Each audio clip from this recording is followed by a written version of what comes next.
Welcome back to the deep dive. I'm absolutely buzzing today because we aren't just reading history. We're really trying to crack the code for the UPSC exam. Exactly. And today we have a very specific mission. We do. We're taking a stack of material, specifically Chapter 3 of the Tamil Nadu Board Class 11 history book, and we are just going to squeeze every last drop of value out of it for you. But before we jump in, it's really important to frame where this is all coming from. Yes. So let me be very clear. This isn't just a casual chat. Not at all. This is a full summary, specifically focused on the UPSC syllabus, and it's brought to you by the Simplified UPSC by PPP YouTube channel. And look, here's a humble request from us. If you really want to improve your retention, and let's be honest, history can be slippery, right? Dates, names, they can all just blur together. Oh, absolutely. You really need to subscribe to the YouTube channel. It helps so much. And for those of you who are in a position to, who are capable, please do consider supporting us on Patreon. It's what keeps the lights on, genuinely. It lets us keep bringing this super useful content to you. And we have to give a massive shout out to all our current supporters. A huge thank you. Honestly, you are the reason we can sit down and do this kind of deep analysis. You really are. And please, engage with us. Like the video, share your valuable comments. We actually read them, believe it or not. And here's a pro tip for everyone listening. The good stuff. We have free notes with practice previous year questions, PYQs, you know them, and they are available on our public Telegram channel. But if you want the VIP treatment. Ah, yes, the VIP treatment. We're talking organized access to all the videos in the series, detailed premium notes, extra PYQs, and even model mains answers. For that, you need to join the private Telegram library. And how do they do that? Just DM us on the public Telegram channel to get in. It's a real game changer for organized study. Okay, housekeeping done. Let's get into it. Today's focus is the Vedic culture. A massive topic. We're looking at a huge swath of time, from 1500 BC all the way to 600 BC. And the mission today is crucial. We're going to trace the transition from the early Vedic age to the later Vedic age. And this isn't just a boring list of dates and events. This transition is absolutely fundamental. It altered Indian society, the economy, religion, in ways that we can still see echoes of today. Right. And most importantly for you listening, we are going to map this knowledge directly to UPSC previous year questions. We'll show you how this chapter answers real exam questions. Let's do it. So let's start at the very beginning. The origins. When we talk about Vedic culture, we immediately hit this massive debate. The Aryan question. The Aryan question. Who were they? Where did they come from? It feels like this is one of the most politically charged questions in all of ancient history. It really is the classic historical puzzle, isn't it? The original home of the Aryans is a highly debatable question. There are just so many different views. Hey, what are the main theories? Well, you have the Central Asian theory, which was put forward by Max Miller. That's probably the most well-known one. Then others say Europe, maybe the Austrian-Hungarian plains. Okay, but the textbook we're using mentions a more, let's say, unusual one. It does. Interestingly, it points out a theory that they might have had an Arctic home. The Arctic, as in the North Pole. That just seems so incredibly far north for a civilization we associate with rivers and cattle and tropical climates. It sounds wild, I know. But it's a theory that is referenced in the text, and it has actually shown up in model questions before. It was suggested by Bal Gangadhar Tilak based on his interpretation of astronomical references in the Vedas. Things about, very long days and very long nights. Fascinating. But for our purposes, for the exam, what's the main takeaway?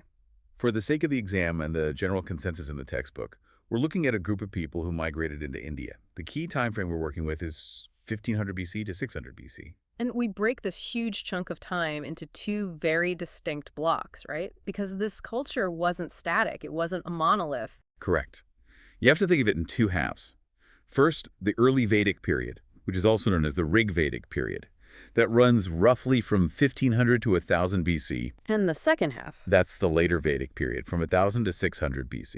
And honestly, the differences between these two eras are like night and day. And we are definitely going to get into those differences. That's the real meat of this deep dive. But first, let's just talk about the word itself. Veda.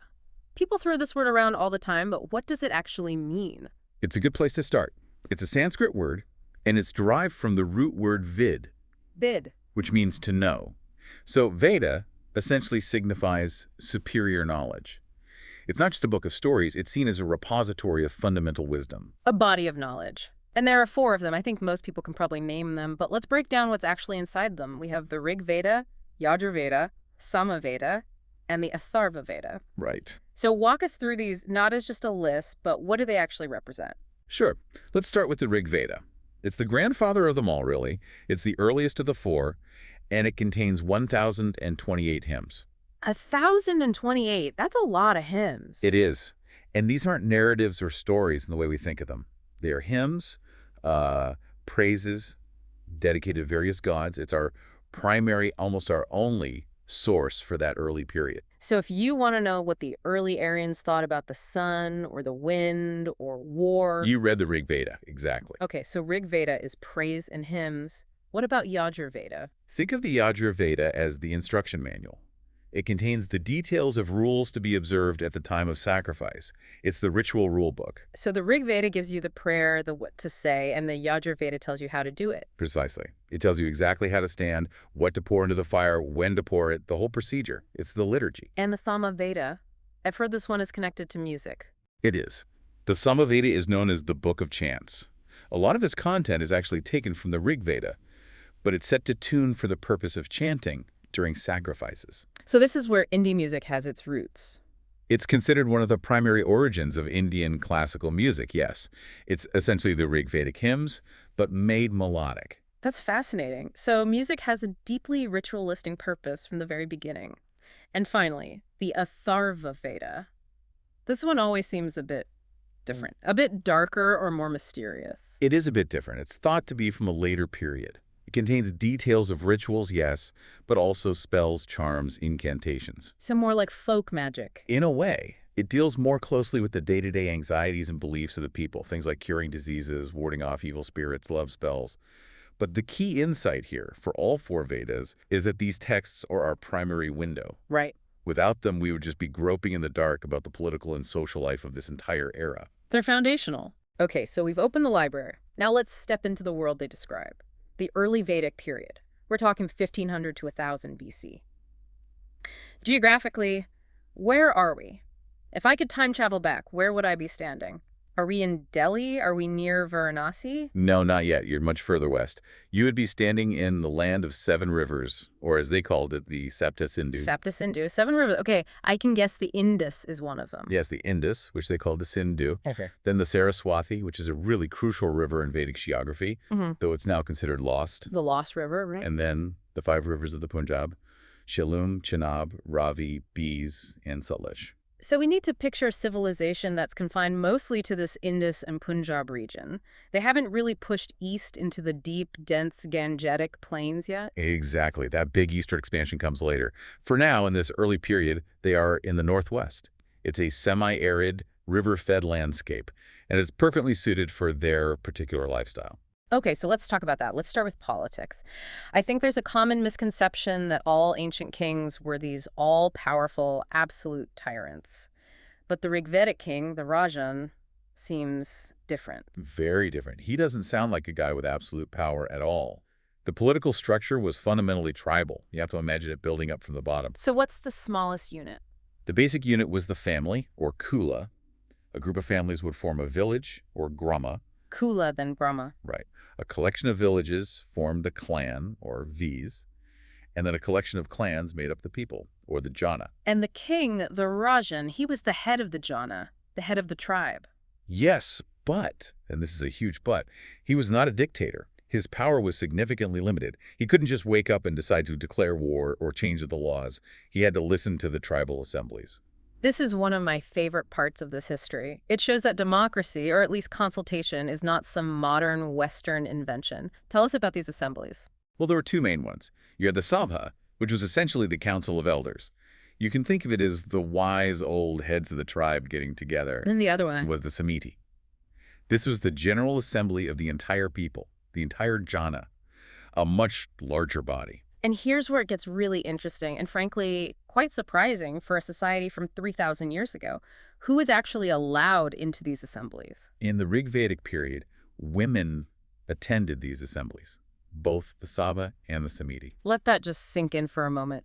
3,500 years ago, Women were sitting in the political assemblies of the tribe, having a say in the decisions. It is a crucial distinction. And I really want you to hold on to that thought because, as we'll see, that changes drastically later on. It's a massive distinction. So this leads us right into their social life. The Rig Vedic society was patriarchal, right? The head of the family was the Grahapati, a man. Yes, it was patriarchal, no doubt about that. But it was also surprisingly progressive, especially regarding the status of women when you compare it to what comes after. So let's unpack that idea. Some people almost call it a golden era for women in ancient India. Aside from attending assemblies, what else could they do? Were they just silent observers there? Oh, not at all. They participated actively in all major ceremonies. For instance, a man couldn't properly perform a yajna, a sacrifice, without his wife present beside him. So she was a necessary partner in religious life. An equal partner. They had equal opportunities for spiritual and intellectual development. And we actually have names, don't we, of famous women poets and seers from this time. We do, and this is incredible. We have names like Apala, Viswavara, Gosa, and Lopamudra. These weren't just silent partners in the background. They were actively contributing to the literary and spiritual canon of their time. They composed hymns that actually ended up in the Rig Veda itself. That's right. They are credited with composing some of the hymns. That's remarkable. So what about the social evils we usually associate with ancient or medieval India? Things like child marriage or sati. They were absent. There is no evidence of child marriage in the Rig Vedic period. Girls were married at a mature age, likely well after puberty. And sati, the practice of a widow immolating herself on her husband's pyre. No evidence of it whatsoever. As for marriage practices, monogamy was the standard. That was the norm. Polygamy did exist, but it was mostly confined to the royal and noble families.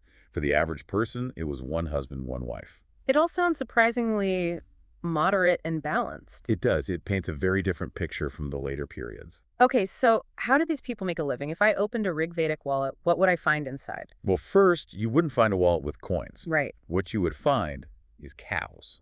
Literally. Metaphorically and literally. Yeah. The Rig Vedic Aryans were, first and foremost, a pastoral people. Their main occupation was cattle rearing. Agriculture was important, but it was secondary. So wealth was actually measured in cattle. Yes.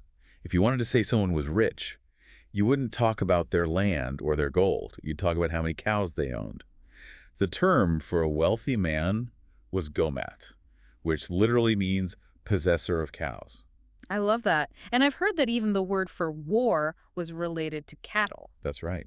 The most common word for war in the Rig Veda is gavisti, and it literally means a search for cows. So they were fighting over cattle. Cattle raids were the primary form of conflict. It was all about the cows. They were the engine of the economy. That is just wild. So not a lot of farming happening yet.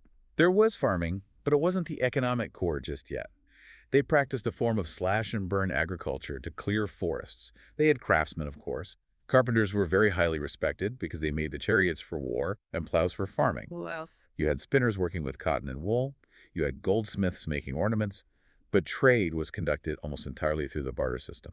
I'll give you 2 cows for that chariot. And how did they get around? The rivers were the highways. They used boats for transport. Okay, let's shift gears to the spiritual side of life.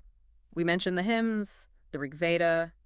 Who were they praying to? What did their gods look like?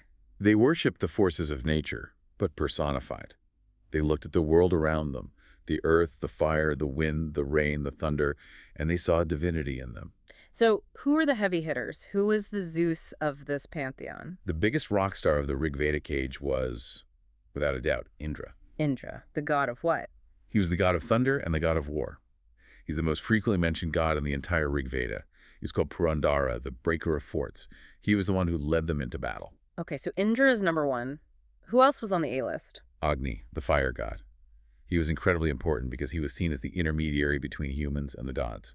How so? He put the offerings of sacrifice into the fire, and Agni is the one who carries it up to the heavens to the other gods. He's the messenger. That makes sense. Then you had Varuna, who is the upholder of the natural and moral order, something called Raita, and Prithvi, the earth goddess. And I noticed there were female deities as well. Yes, very much so.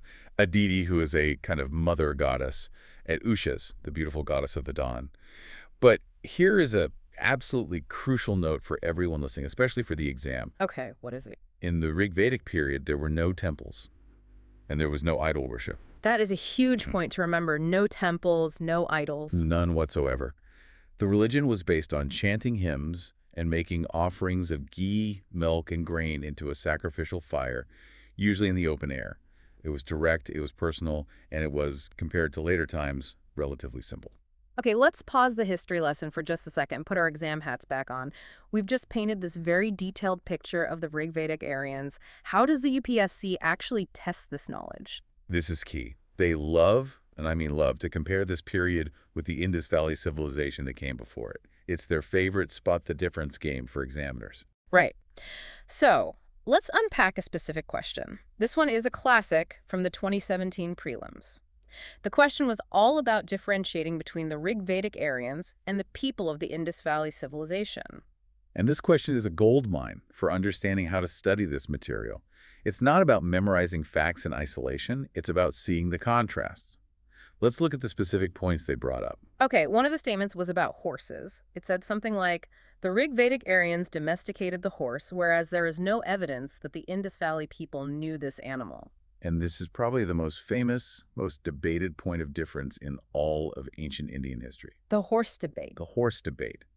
The Rig Veda is absolutely full of horses. There are hymns to horses, descriptions of horse-drawn chariots, the importance of the horse sacrifice. It's everywhere. They were a mobile, martial, horse-centric society. And the Indus Valley. In the Indus Valley, despite finding all those incredible seals and terracotta figures of bulls, elephants, rhinos, clear, undisputed evidence of the horse is either missing or extremely, extremely debated. So for the purpose of the exam, the distinction is clear. Aryans equal horse culture. Indus Valley equals not a horse culture. That's the takeaway. Got it. Another point in that question was about warfare. It mentioned coats of mail or armor and helmets. Right. Again, the Rig Veda talks about war. It mentions warriors wearing varman, which is a type of defensive armor, and helmets. It paints a picture of the society that fought battles. And the Indus people. We find very few weapons in Indus Valley sites and almost no evidence of defensive armor. No helmets, no shields, no coats of mail. The general interpretation is that it was a more peaceful, trade-oriented civilization. The Aryans were comparatively more martial. Okay. And the third point of contrast was about metals. This one can be a bit tricky. It can be. The question stated that the Aryans knew gold, silver, and copper, and that the Indus people knew copper and bronze, but they did not know iron. Now hold on. Did the Rig Vedic Aryans know iron? I thought that came later. You are absolutely right to question that. It's a nuance. In the early Rig Vedic period, they mainly used copper or bronze, which they called ayas. The widespread use of iron, or Krishna ayas, the black metal, really begins towards the very end of this period and blossoms in the later Vedic period. So how did that question work then? The key distinction in that prelims question was the Indus Valley's complete lack of iron versus the Aryan culture's later mastery of it, and also the Aryans' clear familiarity with gold and silver in their texts. The main takeaway for you as a student is to spot the technological gaps. So when you're studying, don't just memorize a list of facts for each civilization. You need to constantly ask, what did one have that the other didn't? Who had the horse? Who had the armor? Who had iron? Who had writing? Who lived in cities? That comparative analysis is how you crack the prelims. You need to be able to visualize these two different worlds. Indus is urban, static, planned, peaceful, trade-focused, copper-based. And the early Vedic world is rural, mobile, tribal, martial, and not yet urbanized. Okay, speaking of iron, that's the perfect transition. Let's move to the next segment, the Great Transition. We are now moving forward in time from 1000 BC to 600 BC. This is the later Vedic period. And this is where the story shifts dramatically. Everything starts to change. And the first, most obvious change is geography. They move. They leave the land of the seven rivers. They expand from it. The Satapatha Brahmana, which is one of the later Vedic texts, explicitly refers to the expansion of Aryans into the eastern Gangetic plains. They are moving into the areas of modern-day Uttar Pradesh and Bihar. And this is when we start to see the idea of India being divided into different regions, right? Yes. The texts from this period start mentioning three broad divisions: Aryavarta, northern India; Madhya, central India; and Dakshinapatha, southern India. Their geographical horizon is widening enormously. But hold on, they couldn't have just walked into the Gangetic Plains. That area, unlike the Punjab, was covered in incredibly dense, thick jungle. How do they manage that? And that is precisely why the Iron Revolution is so important. Around 1000 BC, we start to see the widespread use of iron. The black metal, Krishna ayas. Exactly. With iron axes, they could clear those deep, hardwood forests of the Gangetic Valley in a way that was simply impossible with softer copper or bronze axes. And it wasn't just axes, was it? No, they also had the iron plowshare. With an iron-tipped plow, they could turn the heavy, sticky alluvial soil of the Ganges Valley, which was much harder to work than the lighter soils of the Northwest. So iron was the key. Iron equals agriculture. Precisely. The use of iron technology allowed agriculture to replace cattle rearing as the chief occupation. They are settling down. They are becoming sedentary farmers. And growing new crops. Yes. Yeah. We see a wider range of crops being grown. Rice, barley, wheat. The text even mentioned the use of manure to improve soil fertility. The whole economic base is shifting from pastoralism to agriculture. The nomadic life is ending. And whenever you settle down and start producing a surplus of food, the whole economy changes, doesn't it? It creates a ripple effect through the entire society. You get specialization. Suddenly you have a more diverse range of crafts, emerging leatherwork, pottery, jewelry making becomes more sophisticated. And trade? Trade becomes more organized. We see the rise of guilds of craftsmen, which were called ganas, and, very importantly, you see a shift in the medium of exchange. So, goodbye barter system, hello coins. It's the beginning of that transition. Barter still existed, of course, but we start to see the use of gold and silver coins with a fixed weight, like the Satamana and the Krishnala. The Nishka, which in the Rig Vedic period was just a gold ornament, now starts to be used more like a unit of currency. So the economy is getting more complex, it's booming, but what does this do to the society and the politics? Because usually when there's more money and more resources, there's more power to be grabbed. And it gets grabbed. It leads to a massive consolidation of power. In the political sphere, the old tribal Janamasals start to merge together to form larger territorial kingdoms. These were called Janapadas or Rashtras. So the king isn't just a tribal chief anymore, chosen by his people. No, he is a monarch. His position becomes hereditary. Royal power increases significantly. And remember those popular assemblies we talked about, the Sabha and the Samiti. Yeah, where the women used to participate. They lose almost all of their importance. The king's will becomes paramount.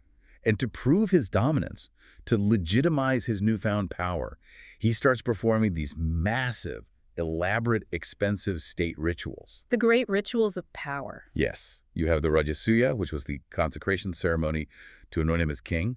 You have the Azvamedha, the famous horse sacrifice, where a horse is let loose to wander for a year, and any territory it crosses is claimed by the king. A symbolic act of dominance. Absolutely. And the Vajpaya, which was a chariot race that the king always had to win, symbolically making him the fastest and the best. And he's not just called Rajan anymore, is he? He takes on these huge, fancy titles. Oh, yes. We see titles like Samrat, Emperor, Akrat, Sole Ruler, and even Ahilabhuvanapati, which is Lord of all the earth. It's all about projecting absolute, unquestionable power. And to run a bigger kingdom, you can't just rely on your clan. You need a bureaucracy. Correct. You see a whole new set of officials appearing in the texts. A treasury officer to manage the wealth, a tax collector, because now there are taxes on agricultural surplus, and a royal messenger. It's the birth of the state apparatus as we know it. Now, this all sounds like progress in a certain way. Bigger kingdoms, more complex economy, better technology. But for the average person, especially socially, it really sounds like things took a turn for the worse. It was a definite decline, particularly in terms of social equality. The Varna system, the fourfold class hierarchy, became rigid and hereditary. In the Rig Veda, it was more flexible, right? It was more about your profession, what you did. Much more flexible. There are even references to people from the same family having different professions. But in the later Vedic period, it becomes fixed by birth. Brahmins, the priests, and Kshatriyas, the warriors, cemented their privileges at the top. And below them. The Vaisyas, who are the merchants and farmers, paid the taxes and supported the top two classes. And at the bottom were the Sudras, who were meant to serve the other three and were denied many rites and rituals. And the status of women. We hyped up the golden age in the Rig Vedic period. What happens to women now? It crashes. It's one of the saddest parts of this entire transition. Women lost the right to attend the assemblies. Their role in public life was completely eliminated. And they became subordinate to men. Increasingly so. They were considered inferior and subordinate to men within the family structure. Their role in religious ceremonies was curtailed. And the social evils we said were absent before. They start to creep in. Child marriage becomes common. And the texts themselves start to reflect this growing misogyny. There's a line in the Atreya Brahmana, a later text, which is just shocking. What does it say? It describes a daughter as a source of misery, while a son is described as the protector of the family. Wow. From composing hymns that are part of sacred scripture to being officially labeled a source of misery, that's a drastic fall from grace. It shows a complete and total shift in the social mindset. As settled agriculture made land and property more important, the patriarchal grip tightened to control inheritance and lineage. And this shift is mirrored in their religion too, isn't it? Poor Indra, the rock star, what happens to him? Indra and Agni, those great nature gods of the Rig Veda, they lose their top spots. They're still around, but they're not the main event anymore. They're replaced by a new trinity of gods. The famous Trinity. Prajapati, the creator, Vishnu, the protector, and Rudra, the destroyer, who later evolves into Shiva. And the style of worship itself changed. It went from simple hymns to Elaborate, expensive, incredibly complex sacrifices that could go on for weeks, months, even years. And because they were so complex, you needed a specialist. the Brahmin priest. Exactly.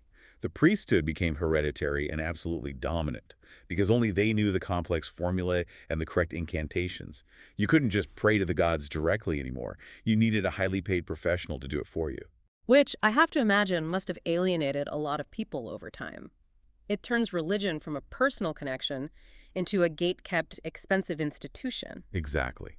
And that feeling of alienation is the key to understanding what happens next in Indian history. But before we get to the reaction that this caused, let's bring it all back to the exam. We've just described a massive list of changes. Geography, economy, society, polity, religion, everything changed. And that is exactly what the UPSC asks you to analyze. Let's look at a question from the 2024 mains paper. It's almost as if they read this chapter and wrote the question. What was the question? Underline the changes in the field of society and economy from the Rig Vedic to the later Vedic period. That is literally what we just spent the last 20 minutes discussing. It's straight out of the textbook we've been summarizing. It is. This is a classic compare and contrast question. And if you're writing this answer in the exam hall, you need to have a clear structure. You can't just ramble and list random facts. Okay, so coach us. How would you structure that answer? You'd start with a brief introduction, defining the two time frames we've discussed. Early Vedic, 1500 to 1000 BC, and later Vedic, 1000 to 600 BC. Simple enough. Then the body. Then you have body paragraph or a section titled Society. Under that heading, you make direct comparisons.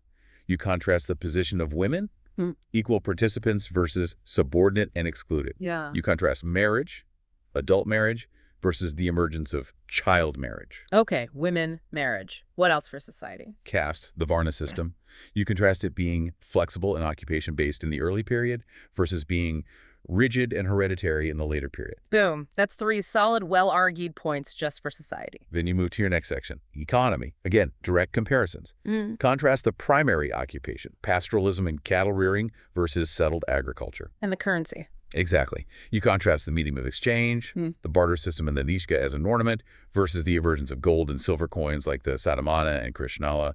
And finally, you can talk about settlement patterns. Rural versus... Rural, semi-nomadic villages versus the beginnings of territorial kingdoms, or Janapadas, which are the precursors to towns and cities. And the conclusion. How do you wrap it all up? In your conclusion, you summarize the core argument. You'd say something like, while the latter Vedic period saw significant economic expansion and technological progress with the advent of iron, this came at a great social cost, leading to increased social stratification, the hardening of the caste system, and a severe decline in the status of women. That's a model answer right there. It shows that progress in one area can often come with regression in another. And it proves, once again, that the Tamil Nadu Board textbook is an incredible resource that directly answers high-level mains questions. You don't need to read 1,000 different books. You need to understand the core texts, like this one, deeply. Absolutely. Now, you mentioned a minute ago that the complexity of the rituals and the dominance of the priests started to alienate people. Let's talk about that. Let's talk about the reaction. Right. So towards the very end of the later Vedic period, say around 600 BC, people started asking some tough questions. They started to think, is this it? Is the highest spiritual truth really found just by killing an animal or pouring ghee into a fire? Is this incredibly expensive ritual actually connecting me to the divine, or is it just making the priests rich? A crisis of faith, in a way. And this period of questioning gave birth to a new set of texts, didn't it? It did. It gave birth to the Upanishads. Which are often called the essence of Hindu philosophy. They are, because they represent a radical shift in thinking. The Upanishads turned away from what they saw as useless rituals and instead insisted on the importance of jnana, which means true knowledge. So they shifted the focus from the outside world, from the physical act of sacrifice to the inside world. To the inner self. Yeah. The soul. Exactly. They weren't concerned with pleasing gods for worldly gains like cows or sons. They asked the big ultimate questions. What is the nature of the self, the Atman? What is the nature of ultimate reality, the Brahman? And what is the relationship between the two? A move from ritualism to philosophy. Precisely. And this intellectual dissatisfaction with the priestly domination and the expensive exclusionary rituals, it created the perfect environment for the rise of new heterodox sects. This is the setup for the next great chapter of Indian history, isn't it? It is the perfect setup. This climate of philosophical questioning and anti-ritual sentiment created the fertile ground for the rise of both Buddhism and Jainism. So Mahavira and the Buddha didn't just appear out of a vacuum. Not at all. They were a direct reaction to the rigid, ritual-heavy, and socially stratified society of the later Vedic age. They offered a different path. So to recap the massive journey we've taken today, we started with the semi-nomadic, pastoral, and relatively egalitarian tribes of the Rig Vedic age living in the Punjab region. Then we saw them move east, clear the dense jungles of the Gangetic Plains using their new iron technology, and settle down to become farmers. We witnessed the rise of powerful hereditary kings and the corresponding fall of the old popular assemblies where everyone, including women, had a voice. We saw the economy boom with agriculture and trade, but we also saw the status of women in the lower castes plummet as society became more rigid and hierarchical. And finally, we saw religion shift from a simple, direct worship of nature's forces to a system of complex priestly rituals, which eventually sparked a philosophical rebellion in the form of the Upanishads. It is a massive transformative arc of history. Mhm. And understanding this transition from early to later Vedic is the absolute key to answering those PYQs and understanding everything that comes after. You really can't understand the Mauryan Empire or the rise of Buddhism if you don't first understand this Vedic transition. It's the foundation. Absolutely. Now, before we sign off, as we always do, here's a provocative thought to leave you with.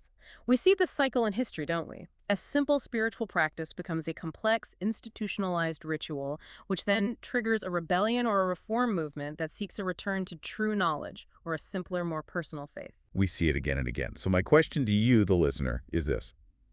If the Upanishads emerged as a powerful reaction to the complexity of rituals nearly 3,000 years ago, how does that cycle of ritual versus spiritual knowledge play out in our modern society? That's a great question. Do we see similar patterns today, where institutions, whether religious or secular, become too rigid, too complex, too exclusionary, sparking a search for something more personal, more authentic, more meaningful? Something to mull over on your commute or while you're taking a walk. History, as they say, has a funny way of rhyming. It certainly does.